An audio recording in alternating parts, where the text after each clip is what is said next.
Machiavellian Mathematica, a treatise on the logic of saying less. Our fragment this evening has a headline that reads, Machiavellian Mathematica, and the body reads as follows. Sometimes it's just a way easier to know a whole bunch of nothing about nothing, even if I do so happen to know a little bit of nothing about something. This line sounds like it might have come from a diner booth, a back porch, or a lonesome pickup cab humming beneath the power lines. It sounds like nothing at first, like someone is simply passing the time, meandering through double negatives for the hell of it.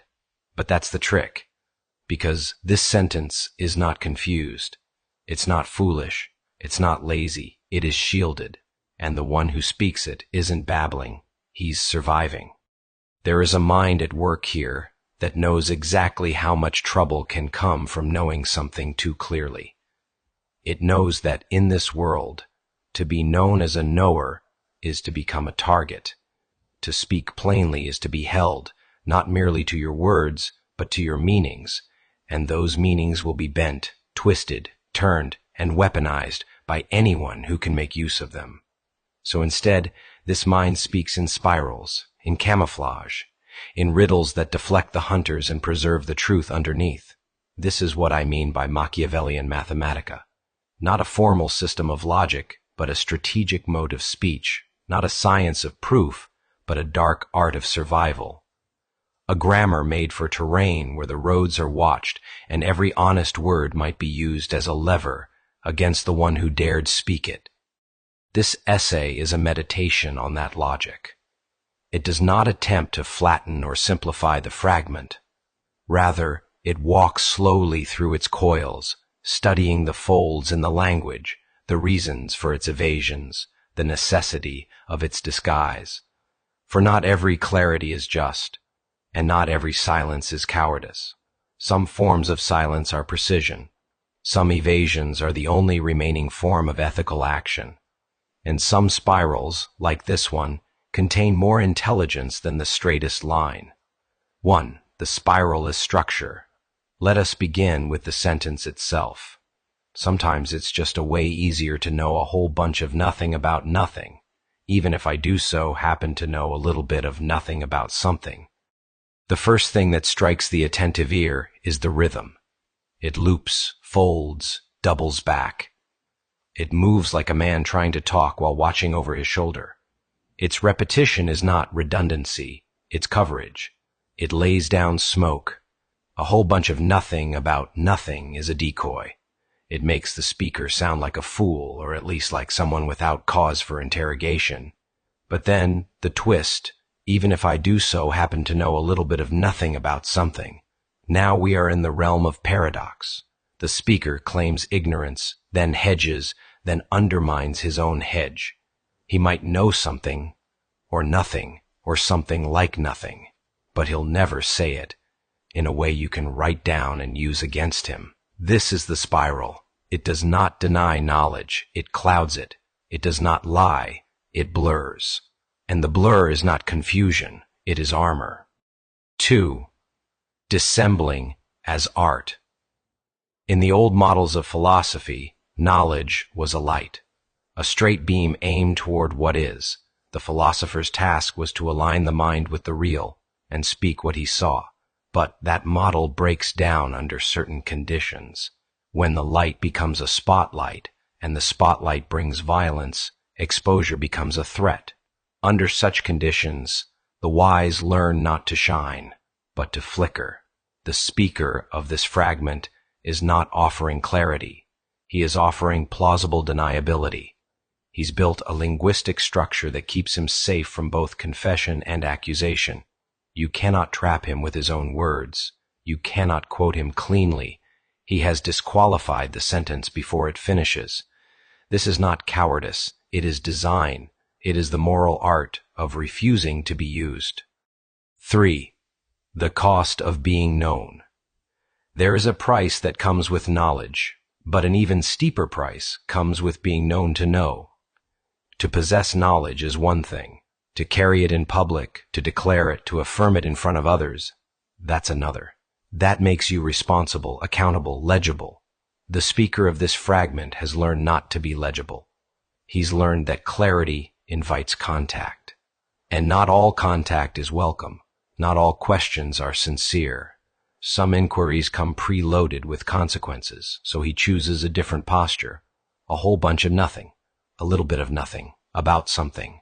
Even if he does so happen to know, no certainty, no clarity, no commitment, only a trail of smoke where the answer might have been. In this way, he keeps himself intact. 4. Idiom as shield. The phrasing of this sentence is not just peculiar, it's local. It draws on the cadence of Southern speech, rural irony, the kind of talk you hear when people want to say something without saying too much. It's a dialect of discretion. In many such places, the ability to speak in circles is not a defect, it's a skill. It allows people to carry truths too heavy to name, to talk about what they've seen without drawing attention to the seeing, to protect others by pretending not to know. This kind of language is often dismissed as mumbling or laziness, but it's a deep kind of wisdom, a way of walking the line between truth and trouble, between witness and exposure. The speaker of this fragment walks that line better than most, and his language is his tightrope. 5. Silence that isn't empty. The sentence pretends to be empty, but it's not. It holds an entire world in its folds. It contains fear, not the panic of a coward, but the clear-eyed fear of someone who's seen what happens to people who speak too soon, too clearly, or too loud. It contains knowledge, quiet, partial, and deliberate, not the kind of knowledge that demands applause, but the kind that has seen. It contains boundaries. The speaker knows where he ends and where others begin. He's not interested in being interrogated. He's not volunteering for anyone's narrative. He knows what he knows, and he knows what you'll do with it if he tells you. So he doesn't. But he doesn't lie either. He just smiles, says a whole bunch of nothing, even if he might just so happen to know a little bit of nothing about something. 6. Saying just enough. In certain circumstances, to say just enough and no more is an act of moral brilliance. It is the act of refusing to enter into someone else's frame. It is the act of preserving truth by keeping it out of reach. It is the act of holding yourself close when every force in the world wants to pull you apart. The speaker of this fragment is not trying to persuade.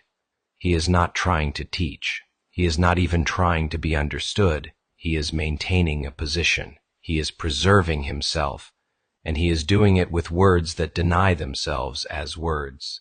This is the paradox. He speaks to avoid being known. He speaks in order to vanish. 7. The ethics of not explaining. There is a kind of arrogance that assumes that every truth must be told, that if you know something and don't say it, you are guilty. But this is the arrogance of those who have never been hunted.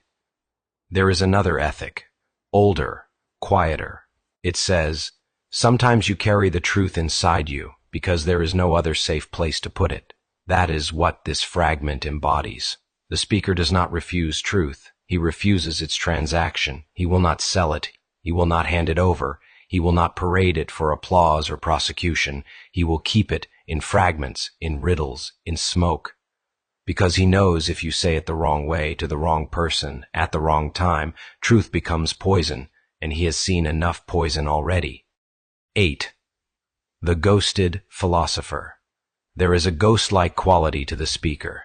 Not that he is dead or spectral, but that he refuses to hold still. You cannot pin him. You cannot cite him. He has said something, but what exactly? He has confessed, but to what degree? He has hedged every claim with just enough doubt that you cannot take him to court for it. You cannot file it away and build a case. This is the opposite of how most philosophy has been written. And yet, it might be the most honest philosophy of our age, an age in which honesty is not defined by how plainly you speak, but by how skillfully you preserve what cannot be misused. 9. between fool and witness. The speaker sounds like a fool. That's the brilliance of it, because to most ears, fools are harmless. Fools are ignored. Fools are let alone. But he isn't a fool. He's a witness. And he knows that to be treated as a witness is dangerous. So he lets the world mistake him. He plays the part. He fumbles his words. He blurs the syntax. He drops enough nothings in the soup to make it taste like nonsense. But he's not lost. He knows what he saw. And more importantly, he knows who he is. 10. The final form of wisdom. There are many kinds of wisdom. Some shout, some write, some teach, but there is another kind, too often ignored. The kind that sits on the edge of the porch. The kind that watches, listens, remembers. The kind that knows better than to speak plainly in a world that turns truth into spectacle. The kind that says, sometimes it's just a way easier to know a whole bunch of nothing about nothing, even if I do so happen to know a little bit of nothing about something. And that's enough, because in that sentence is a whole field of decision, a lifetime of calibration, a method of walking through a world that punishes precision and consumes disclosure. It is not a contradiction. It is a form. It is not cowardice. It is grace under fire. It is not evasion. It is survival. It is not nonsense. It is a whole language, a whole Mathematica, for those who must pass through the world with a truth too large to say.